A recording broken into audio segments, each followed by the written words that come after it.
Assalamualaikum warahmatullahi wabarakatuh. Halo sahabat sehat sampai tua, selamat datang kembali di channel ini. Semoga semuanya dalam keadaan sehat, bahagia, dan selalu dalam lindungan Allah Subhanahu wa Ta'ala. Pernah nggak sih merasa sering lupa padahal baru mau ambil sesuatu? Atau badan suka pegal linu meski baru bangun tidur? Kadang kita pikir itu wajar karena usia. Tapi, jangan salah, sahabat. Bisa jadi itu pertanda organ kita menua lebih cepat daripada usia kita sendiri. Nah loh, bahaya nggak tuh? Sebelum kita bongkar rahasia kuno dari sesepuh Jawa untuk menjaga organ tetap muda meski usia bertambah, yuk bantu channel ini dengan cara like, share ke keluarga atau teman yang kamu sayangi, dan subscribe untuk dukung kami terus berbagi informasi bermanfaat. Jangan lupa tulis sholawat di kolom komentar ya. Allahumma sholli ala Sayyidina Muhammad. Orang tua zaman dulu itu, meskipun umur sudah 60-an, masih kuat mencangkul, naik turun gunung, bahkan ada yang masih hafal nama-nama cucunya yang banyak. Rahasianya apa sih? Ternyata mereka punya pola hidup yang tidak hanya sehat, tapi juga seimbang secara batin. Ada petua-petua bijak, ada ramuan tradisional, dan ada cara pandang hidup yang kita bisa tiru. Hari ini, kita akan belajar bagaimana menjaga hati, paru-paru, ginjal, otak, hingga sistem pencernaan agar tetap bugar dari waktu ke waktu. Yuk kita mulai pembahasan kali ini. 1. Rahasia Sumeleh, kunci dari jantung yang awet muda. Sahabat sehat, pernah nggak merasa jantung berdebar tanpa sebab? Atau tiba-tiba sesak napas padahal nggak sedang lari? Nah, bisa jadi itu bukan karena kondisi fisik semata, tapi juga karena beban pikiran yang diam-diam menekan dada kita. Dulu, Mbah Kakung saya sering duduk di beranda rumahnya sore-sore, sambil minum teh panas dan berkata, "Kowe kudu iso sumeleh, le, katiwasan urip kimung mampir ngombe, ora usah kakehan ngempet ati." Dalam bahasa Indonesia kira-kira artinya, kita harus bisa pasrah dengan ikhlas, nggak usah terlalu keras memendam beban hidup. Sumeleh dalam filosofi Jawa adalah sikap batin yang menerima dengan legowo semua yang terjadi. Bukan berarti pasrah tanpa usaha, tapi lebih kepada keyakinan bahwa segala sesuatu punya waktunya, dan kita cukup jalani dengan usaha yang terbaik, tanpa memaksakan kehendak. Ternyata, sahabat, konsep ini sangat relevan dengan kesehatan jantung. Penelitian medis modern menunjukkan bahwa stres kronis adalah salah satu penyebab utama gangguan jantung, seperti hipertensi, aritmia, hingga serangan jantung mendadak. Ketika kita stres, tubuh kita menghasilkan hormon kortisol secara berlebihan. Hormon ini membuat tekanan darah meningkat dan detak jantung tidak stabil. Kalau dulu orang tua kita bisa hidup panjang usia, salah satu rahasianya adalah karena hidup mereka lebih tenang. Mereka tidak terpapar media sosial yang memicu perbandingan, tidak terburu-buru oleh deadline digital, dan mereka punya rutinitas untuk menenangkan batin, seperti duduk di bawah pohon sambil mendengarkan suara angin atau sekadar ngobrol santai dengan tetangga. Ada satu kisah dari seorang sesepuh di daerah Klaten. Namanya Mbah Marto. Usianya waktu itu 87 tahun, tapi masih kuat naik sepeda ke sawah. Ketika ditanya rahasianya, beliau hanya menjawab, "Yo sing penting atiku tenang. Ojo gampang nesu, ojo ngumunan, ojo dumeh." Artinya, hatinya selalu dijaga agar tenang, tidak gampang marah, tidak gampang iri, dan tidak merasa paling benar. Nah, bayangkan efeknya untuk jantung kita kalau kita bisa meniru cara hidup seperti itu. Untuk kamu yang hidup di kota besar, cobalah belajar dari filosofi Sumeleh ini. Mulailah dari hal kecil, seperti tidak memaksakan hasil saat bekerja, meluangkan waktu untuk menyendiri sejenak setiap hari, dan yang paling penting, belajar memaafkan, baik memaafkan orang lain, maupun diri sendiri. Jantung kita itu ibarat mesin mobil. Kalau terus dipacu tanpa istirahat dan sering gas, mendadak karena emosi, lama-lama aus dan mogok. Tapi kalau dirawat, diberi jeda, diberi pelumas berupa kebahagiaan dan ketenangan, dia akan awet bertahun-tahun. Jadi, sahabat sehat, sudahkah hari ini kamu sumeleh? 2. Ramuan wedang daun salam sahabat ginjal sejati. Sahabat sehat, siapa sangka daun yang sering kita temukan di dapur, ternyata menyimpan khasiat luar biasa untuk menjaga kesehatan ginjal. Daun salam, iya, yang biasa jadi pelengkap saat masak sayur lodeh atau semur, di masa lalu sering dijadikan minuman herbal oleh para sesepuh di Jawa untuk ngresiki atau membersihkan tubuh dari racun. Mereka menyebutnya sebagai wedang ngilangi panas sejero. Saya ingat betul, almarhumah Mbah Putri tiap Senin dan Kamis pagi selalu merebus beberapa lembar daun salam, kadang ditambah sedikit serai dan jahe. Iki ben ginjalmu ora capek nyaring racun terus, katanya sambil menyodorkan gelas kecil berisi air rebusan hangat yang warnanya agak kekuningan. Secara medis, ginjal berperan sebagai penyaring darah. Setiap hari, organ ini bekerja keras menyaring sekitar 50 galon darah untuk membuang limbah dan kelebihan cairan melalui urin. Masalahnya, banyak dari kita tanpa sadar membebani ginjal dengan makanan tinggi garam, minuman manis, makanan cepat saji, dan kurang minum air putih. Akibatnya, ginjal bisa rusak secara perlahan, bahkan tanpa gejala. Nah, daun salam ternyata mengandung senyawa seperti flavonoid, tanin, dan eugenol yang bersifat diuretik ringan dan antiinflamasi. Artinya, dia bisa membantu memperlancar pengeluaran urin dan mengurangi peradangan di dalam tubuh. Dalam beberapa penelitian, ekstrak daun salam juga menunjukkan efek positif terhadap kadar gula darah dan tekanan darah, dua faktor yang sangat mempengaruhi kesehatan ginjal. Tapi bukan hanya soal kandungan kimia. Yang menarik dari para sesepuh Jawa, mereka tidak hanya melihat daun salam sebagai obat, tapi sebagai bagian dari keseimbangan hidup. Mereka minum wedang salam bukan hanya saat sakit, tapi sebagai bagian dari rutinitas spiritual. Biasanya diminum pagi sebelum matahari naik tinggi, sambil duduk menghadap kebun atau sawah, menghirup udara segar. Momen itu bukan hanya menyegarkan tubuh, tapi juga pikiran. Sahabat, kita sering tergoda untuk cari suplemen mahal dari luar negeri, padahal kearifan lokal kita menyimpan solusi yang murah dan mudah dijangkau.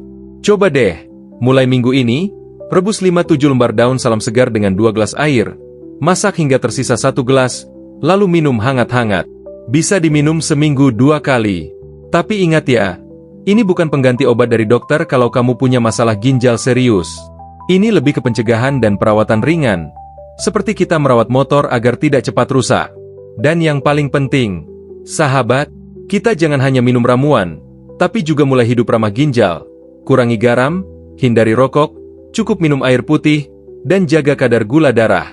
Kalau Mbak Putri bisa hidup sehat sampai usia 92 tahun tanpa pernah cuci darah, siapa tahu kita pun bisa, asal kita rajin merawat ginjal sejak dini. Sudah siap merebus daun salam hari ini? 3. Nafas panjang, paru kuat latihan pranayama versi Jawa. Sahabat sehat, pernah nggak kamu memperhatikan cara orang tua zaman dulu bernapas? Mereka tuh, kalau habis marah atau habis bekerja berat, sering banget diam sejenak, tarik napas pelan-pelan sambil berkata, "Alon-alon ambegan disetel maneh." Artinya, tarik napas perlahan, atur ulang nafasmu. Ternyata itu bukan sekadar kebiasaan, tapi bagian dari cara mereka menjaga paru-paru tetap sehat dan kuat.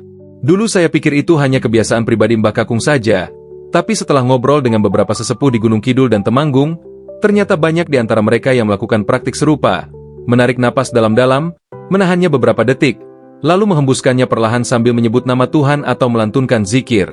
Nah, kalau di dunia modern, teknik ini dikenal sebagai breathing exercise atau latihan pernapasan. Dalam yoga, disebut pranayama. Tapi ternyata orang Jawa sudah melakukannya jauh sebelum itu populer. Mereka menyebutnya laku napas, bagian dari tirakat, bagian dari penyembuhan batin. Secara medis, paru-paru kita butuh dilatih sama seperti otot lainnya. Kalau kita jarang menarik napas dalam, maka kapasitas paru-paru akan menurun. Kita jadi mudah ngos-ngosan, napas pendek, dan rentan terhadap penyakit seperti asma, bronkitis, bahkan pneumonia. Apalagi di zaman sekarang, polusi udara tinggi dan aktivitas kebanyakan di dalam ruangan membuat kita jarang menghirup udara segar. Satu pengalaman tak terlupakan datang dari Pak Darto, seorang kakek berusia 78 tahun di daerah Kulon Progo. Beliau tiap pagi selalu berdiri di halaman, menghadap matahari terbit, lalu menarik napas panjang melalui hidung selama 4 detik, menahannya selama 4 detik, dan menghembuskan lewat mulut selama 6 detik. Dilakukan sambil berdiri tegap, tangan terbuka ke samping, mata terpejam. Beliau bilang, "Iki ora mung kanggo paru, tapi kanggo atiku. Nek ambeganmu tertib, pikiranmu ieso adem." Dan memang, Pak Darto terlihat lebih bugar daripada sebagian orang berusia 50-an yang saya kenal. Sahabat sehat, kamu juga bisa mulai melatih napasmu. Caranya sederhana. 1. Cari tempat yang tenang, duduk dengan nyaman. 2. Tarik napas lewat hidung selama 4 detik. 3. Tahan napas selama 4 detik. 4. Hembuskan lewat mulut selama 6 detik. 5. Ulangi selama 5-10 menit, sambil memejamkan mata dan membayangkan tubuhmu dipenuhi cahaya hangat. Lakukan ini setiap pagi sebelum mulai aktivitas, atau malam hari sebelum tidur. Dalam sebulan, Kamu akan merasakan perbedaan. Tidur lebih nyenyak, tubuh lebih rileks, dan napas tidak mudah tersengal. Para ahli pun sepakat, teknik pernapasan dalam dapat membantu memperbaiki kapasitas paru-paru, meningkatkan oksigenasi darah, menurunkan stres, dan menjaga sistem imun tetap kuat. Ingat, sahabat, paru-paru kita itu seperti balon. Kalau jarang dikembangkan, dia akan kempes dan kaku. Tapi kalau rutin dilatih, dia akan tetap elastis dan kuat, meski usia bertambah. Jadi, sudahkah kamu bernapas dengan penuh kesadaran hari ini? 4. Laku, mangan ora kakehan, rahasia pencernaan ringan. Sahabat sehat, coba jujur deh, siapa di antara kita yang sering makan sampai kekenyangan? Apalagi kalau menunya favorit, rendang, sate, atau gorengan panas-panas. Rasanya, pantang berhenti sebelum piring benar-benar bersih. Tapi tahu nggak? Di balik kenikmatan itu, sistem pencernaan kita bisa menangis diam-diam. Orang tua zaman dulu punya prinsip makan yang sangat bijak. Mereka menyebutnya, mangan ora kakehan. Artinya makan secukupnya, tidak berlebihan. Bukan berarti pelit makanan, tapi mereka sangat paham bahwa tubuh itu hanya butuh seperlunya. Kelebihan makan malah membuat perut begah, tubuh ngantuk, dan jangka panjangnya bisa mempercepat penuaan organ pencernaan. Saya teringat petua Mbah Uyut saya yang hidup sampai usia 96 tahun tanpa pernah sakit mak. Setiap makan, beliau selalu berhenti sebelum kenyang. Warek setitik wis cukup. Ojo nganti endodok saking kebak, katanya. Artinya, sedikit kenyang sudah cukup. Jangan sampai duduk lemas karena terlalu penuh. Dari sisi medis, kebiasaan makan berlebihan membebani kerja lambung, usus, dan pankreas. Lambung harus memproduksi lebih banyak asam, usus bekerja lebih lama mencerna makanan, dan pankreas harus melepaskan insulin dalam jumlah besar. Akibatnya, risiko mak, sembelit, obesitas, bahkan diabetes meningkat drastis. Kalau kita perhatikan, para sesepuh di desa punya pola makan yang sangat teratur. Sarapan ringan, kadang hanya ubi rebus atau nasi jagung. Makan siang secukupnya, sayur bening, tempe, ikan asin. Malam hari, kadang hanya minum teh atau makan pisang kukus. Dan lihat hasilnya, mereka tetap aktif, tidak mudah sakit, dan tidak ketergantungan obat. Sahabat, mungkin kamu bertanya, tapi kan zaman sekarang beda, kita butuh energi lebih. Betul, tapi justru karena gaya hidup modern lebih banyak duduk di depan layar, kita tidak membakar kalori sebanyak yang kita kira. Akhirnya, kelebihan energi itu berubah jadi lemak, menumpuk di perut, menyumbat saluran darah, bahkan mempercepat kerusakan organ. Mulai sekarang, yuk biasakan. 1. Makan dengan penuh kesadaran, mindful eating. 2. Kunyah makanan perlahan, minimal 20-30 kali sebelum ditelan. 3. Gunakan piring kecil agar porsi tidak berlebihan. 4. Stop makan saat kamu merasa 80% kenyang. Salah satu tips dari ahli gizi yang saya pernah baca, tubuh manusia butuh sekitar 20 menit untuk memberi sinyal kenyang ke otak. Jadi kalau kita makan terlalu cepat, otak belum sempat merespons, tapi makanan sudah terlalu banyak masuk. Ingat sahabat, organ pencernaan kita seperti mesin. Kalau terlalu sering dipaksa bekerja berat, dia akan rusak sebelum waktunya. Tapi kalau dirawat, diberi jeda, diberi makanan sehat dalam jumlah cukup, dia akan awet sampai tua. Kata Mbak Uyut saya, tubuh itu rumah bagi ruh. Jangan sampai rumahnya rusak karena keserakahan lidah. Dalam banget. Ya, jadi, sahabat sehat, sudahkah hari ini kamu makan dengan cukup, bukan dengan rakus? 5. Laku tirakat dan olahraga ringan mempertajam otak dan tulang. Sahabat sehat, di tengah gegap gempita dunia modern, kita sering berpikir bahwa menjaga tubuh harus dengan alat canggih, suplemen mahal, atau olahraga ekstrim. Padahal, para sesepuh Jawa dulu menjaga tubuh mereka tetap kuat dan pikirannya tetap tajam hanya dengan laku tirakat dan gerakan ringan sehari-hari. Kita sering memahami tirakat hanya sebagai puasa makanan. Padahal makna tirakat jauh lebih dalam. Menahan diri dari hawa nafsu, menata pikiran, dan membersihkan batin. Salah satu bentuk tirakat yang dulu sering dilakukan adalah puasa mutih, makan nasi putih tanpa lauk, puasa patigeni, berdiam diri dalam gelap sambil merenung, hingga laku diam, tidak berbicara 1 hari penuh untuk mendengarkan isi hati. Laku-laku ini bukan untuk menyiksa diri, tapi untuk mengasah kesadaran dan melatih pengendalian diri. Dan tanpa kita sadari, itu sangat berdampak baik untuk kesehatan otak. Menurut penelitian, Praktik seperti meditasi diam atau menahan bicara sejenak dapat mengaktifkan area prefrontal cortex di otak, bagian yang bertanggung jawab atas konsentrasi, perencanaan, dan kontrol emosi. Jadi, ketika orang tua kita dulu rutin tirakat dengan cara-cara itu, mereka sebenarnya sedang melatih otaknya untuk tetap tajam, fokus, dan awet muda. Beralih ke soal tubuh, kita juga sering menganggap bahwa agar bugar, kita harus angkat beban berat atau ikut gym berjam-jam. Tapi lihatlah bagaimana orang-orang tua di desa tetap sehat. Mereka jalan kaki ke sawah setiap pagi, menyapu halaman dengan irama pelan tapi konsisten, menimba air, mengayuh sepeda, menanam sayur. Itu semua adalah bentuk olahraga alami yang dilakukan tanpa disadari, tapi dampaknya luar biasa bagi tulang dan sendi. Saya teringat kisah Pak Wiryo, petani di Magelang yang baru pensiun bertani di usia 85 tahun.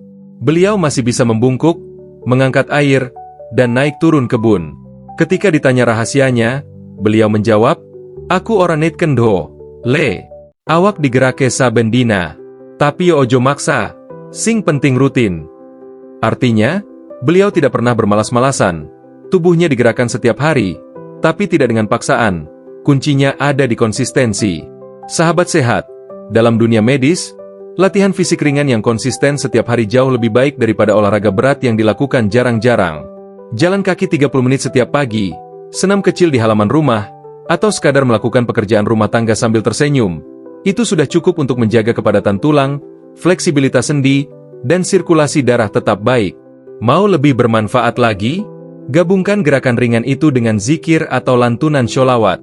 Seperti saat menyapu halaman sambil melantunkan, Allahumma sholli ala Sayyidina Muhammad.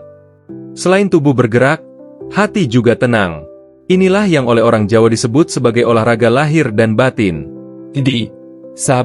Jika hari ini kamu merasa mudah lelah, mudah lupa, atau sendi terasa kaku, itu bukan sekadar karena usia. Bisa jadi karena kita kurang gerak dan jarang menyendiri untuk mendengar suara hati. Mulailah dari hal kecil. Jalan kaki ke warung, menyiram tanaman, atau duduk diam sambil mendengarkan nafasmu sendiri. Karena dalam kesunyian, sesungguhnya tubuh kita sedang disembuhkan perlahan-lahan. Sudahkah kamu bergerak hari ini? Dan sudahkah kamu hening walau sebentar? Tips atau insight tambahan, nasihat dari para ahli. Menurut Dr. Siti Nuraini, spesialis geriatri, penuaan itu tak bisa dihindari, tapi prosesnya bisa diperlambat dengan menjaga pola hidup dan pola pikir.